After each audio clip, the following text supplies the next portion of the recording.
One of the papers had on the front page why the report must come back to the National Assembly. I think that was maybe an impute from members of the National Assembly justifying the president's position. But, you know, just quickly, one of the things that has struck me is the fact that you brought in the angle of law.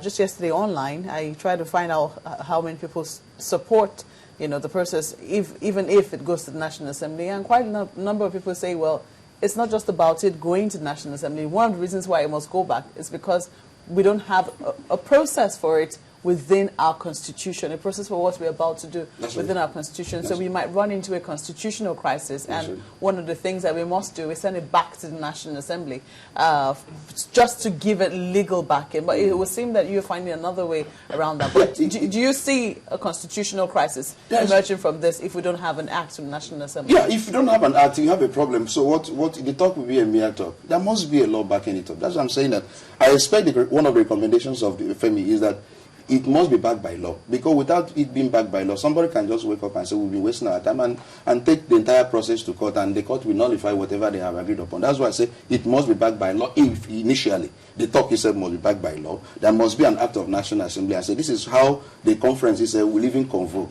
Who and who will be represented in that conference. You know, given all the conditions, you know, for the talk itself. And then when the talk itself sells through, it goes back to the people by way of referendum, not to the National Assembly, not to the presidency, not to the judiciary. So do you think that the recommendations of this committee can actually be transformed into a bill? Yes.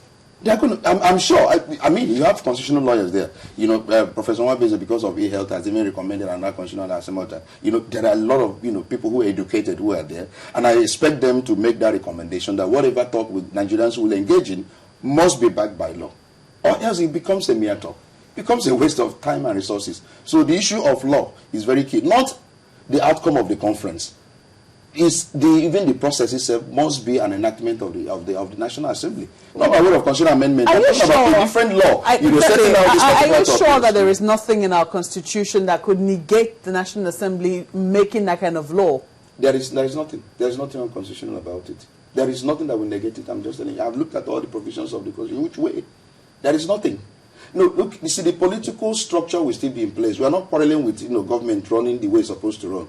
We are saying that we have come to a standpoint in our life, you know, as a nation, that we see that Nigeria is not working. And that is acknowledged by all. Even those who are in government, even those who are enjoying the present government will tell you that Nigeria is actually not working. Because if you enter into God, it's about, you know, ethnicity, it's about religious bigotry, it's about suspicion. It's been there. Yeah, I don't know whether you read the book written by this young man that was the spokesperson for President Yar'Adua, late President Yar'Adua. Then even as a Nigerian, he was the chief spokesperson for the presidency. He was being suspected. Oh, he's a Yoruba person. They didn't really trust him. So also, what is going on even in the presidency now, that is this mutual suspicion. Why are they fighting President Jonathan? Why is they not saying that, you know, you're supposed not to come back second time, or he was not supposed to be there in the first place? It's the issue of ethnicity. It's the issue of it is our turn. It is not their turn. So we have never had what we call national agenda. We have never had what we call national aspiration. We have never discovered the soul of this country and pursued the soul of Nigeria. It's always been regional differences, you know, regional agenda. Anyone coming to governance in Nigeria is looking at what he can get out of Nigeria, but not what is going to contribute to Nigeria. So we have never had that soul. So why can't we for once discover the soul of this country and then pursue the soul of Nigeria? And you see development will begin to take place anytime Nigeria sit down and say, we have agreed to work together as a family, even in union, marriage, what we call marriage union. It's about talk. Sometimes you disagree with your wife, but by the time you sit there, you know, two of you will be on the bed and come out, you know, keep smiling because something has taken place. A frank talk has taken place in which you agree that this is the way you should go forward as a family. So Nigeria has never moved forward, and this is the right time for us to really, you know, talk about this country, discover the soul of this country, and pursue it, and then begin to define the terms and conditions under which we can stay together. Mr. Obani, really talk about what? Because when we say let's talk, and the individuals who have some other motives other than what you also have will never come on the same page with you.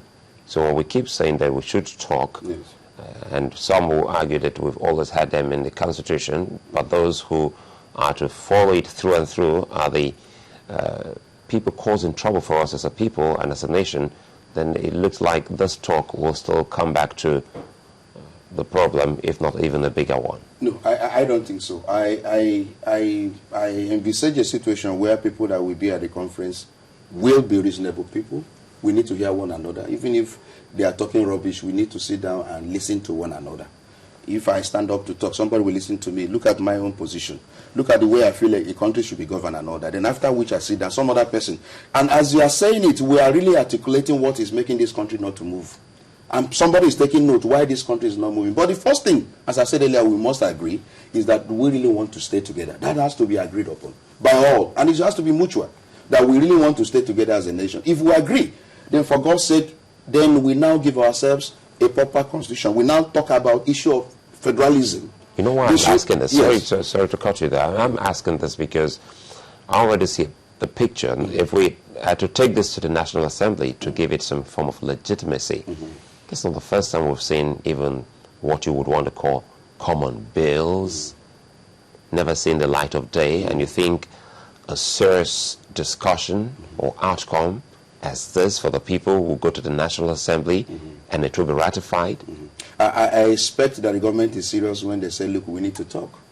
I expect David Markey, when he was, echoing it, that, of course, I have seen that this country is not making progress. We need to sit down and talk. And then the presidency come up with that particular, he bought the idea and said, yes, I agree. Nigeria is actually not working. The best thing we must do at this point in time is for us to talk. So I see the reason why the National Assembly... And you think when some of the outcome doesn't really favor some of these people who have actually not been in the favor of the majority of Nigerians, they'll put their signature on that? Don't you understand what I say? It's not going back to them.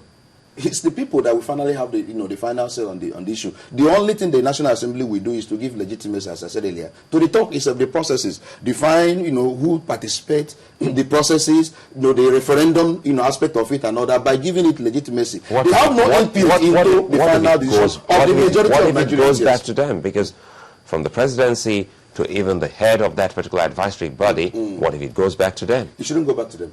Whatever we agree in the conference shouldn't go back to the National Assembly. Who are, representing who? This National Assembly, you want me to talk about them? You want me to say why they shouldn't go back to them? Because if the Assembly, over time, not even this present Assembly, from independence till date, have been doing what is expected of them, including even the executive arm of government, that's right. We shouldn't be talking about talking. That's what I'm saying, that that's why we need to talk. Because if these things have not been working over the years, we have had National Assembly, it's now the 7th, you call them, or the 8th, the 7th, and nothing has happened to you and I. There is no social security.